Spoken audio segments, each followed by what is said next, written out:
हाय guys, welcome back. So Q1 FY27 earning season start हो चुका है और बहुत सारी कंपनीज जो है उन्होंने अपने अपडेट्स जो है वो आज के दिन रिलीज़ किए हैं। उसके अलावा आगे के कुछ 3-4 दिन तक यही सब कंपनीज अपडेट्स रिलीज़ करेंगी।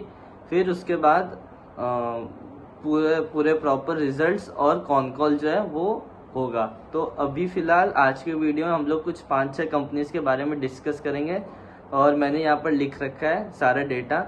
तो सबसे पहले हम लोग डिस्कस करेंगे एथर एनर्जी के बारे में। तो अगर हम लोग overall electric two wheeler market की बात करें तो उसका जो पेनिट्रेशन है वो 10% के ऊपर जा चुका है। मतलब कि जितने भी टोटल टू व्हीलर्स रजिस्टर हुए हैं उसमें से 10% जो है वो इलेक्ट्रिक टू व्हीलर्स है।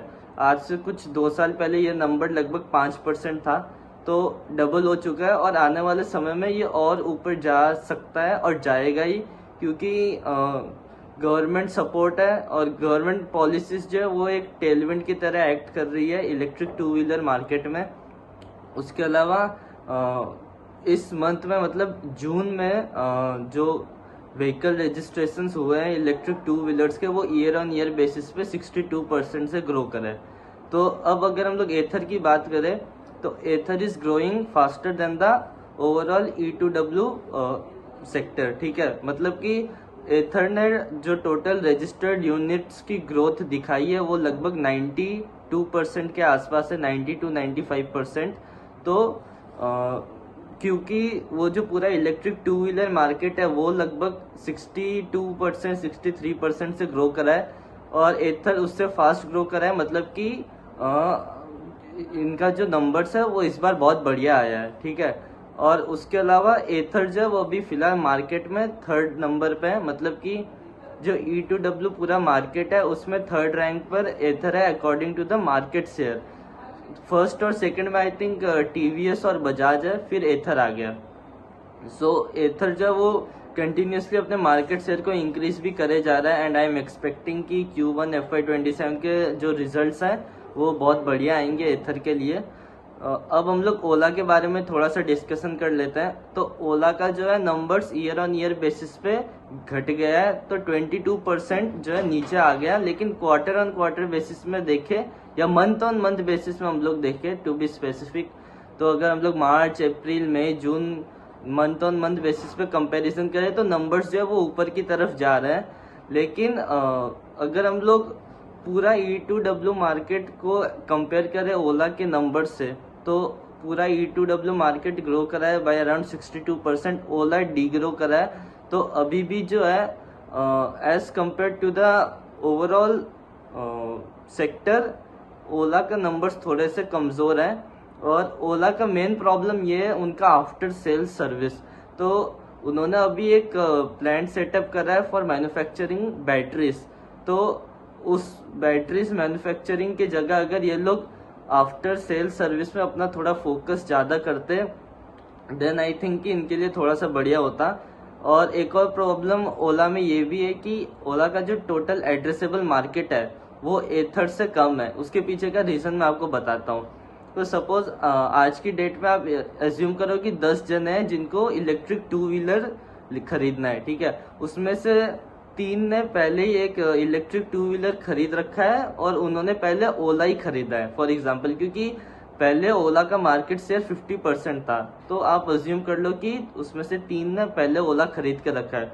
तो अब वो जो 3 है वो वापस ओला का स्कूटी नहीं खरीदेंगे। उसके पीछे का कारण यह है कि जो इनकी आफ्टर सेल सर्विस थी वो इतनी घटिया थी कि उसकी वजह से इनका जो रेवेन्यू है वो नीचे की तरफ आते गया।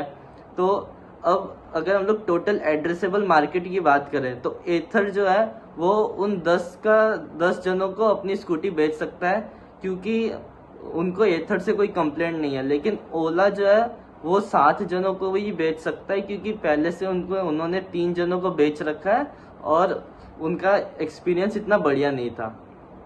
और जो 7 जन है वो भी नेगेटिव वर्ड ऑफ माउथ की वजह से जो है वो ओला को रिजेक्ट भी कर सकते हैं, क्योंकि हमने देखा कि इतने सारे कंप्लेंट्स आए थे ओला के रिगार्डिंग। तो अगर ये लोग बैटरी मैन्युफैक्चरिंग प्लांट सेटअप कर रहे हैं उसकी जगह इनको एम्प्लॉयज़ हायर करने चाहिए और जो इनका आफ्टर सेल सर्विस है और प्राइमरीली जो भी इनके स्कूटीज जो इन्होंने बेचे हैं उसको उसमें जो भी प्रॉब्लम्स आई है उसको ठीक करने पर इनको अपना पैसा लगाना चाहिए। तो उसकी जगह इन्होंने ये प्लान सेटअप करा है, तो चलो वो इनके मैनेजमेंट का जो भी माइंडसेट है। अब नेक्स्ट हम लोग बात करेंगे एसजी फिनसर्व के बारे में।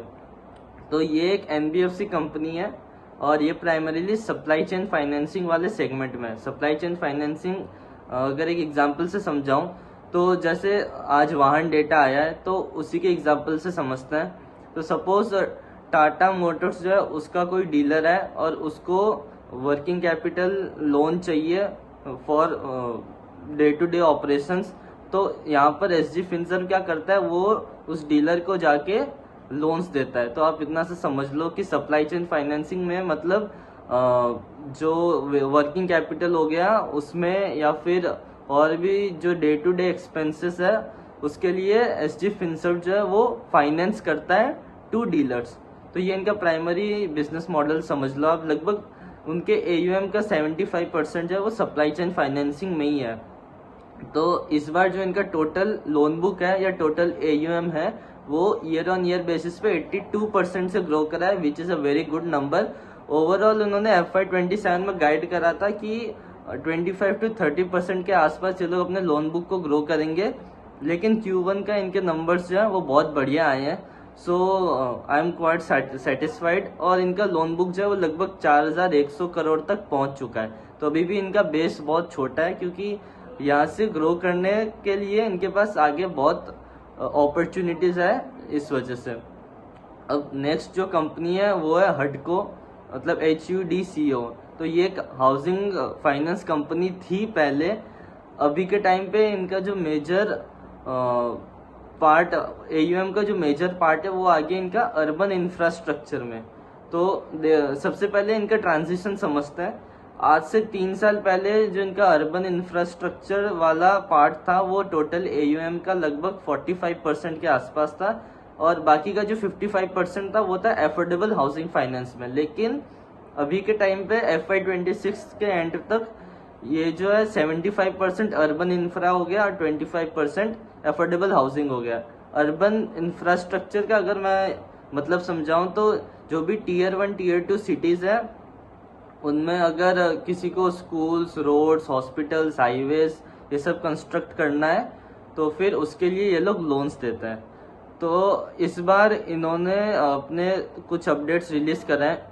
तो इनका जो लोन सैंक्शन का अमाउंट है, लोन सैंक्शन मतलब कि कितने लोगों को इन्होंने एग्री कर दिया, मतलब अप्रूवल दे दिया कि हाँ आपको लोन मिल जाएगा। तो वो जो डेटा है वो 90% से ग्रो करा है। और उसके अलावा जो इनका डिसबर्सल वाला नंबर है वो 27-28% से ग्रो करा है।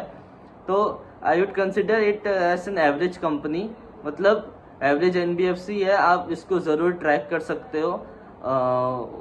आई would still wait for the full numbers कि इनका एयूएम में कितना ग्रोथ आया है, इनके पैट में कितना ग्रोथ आया है, ये सब।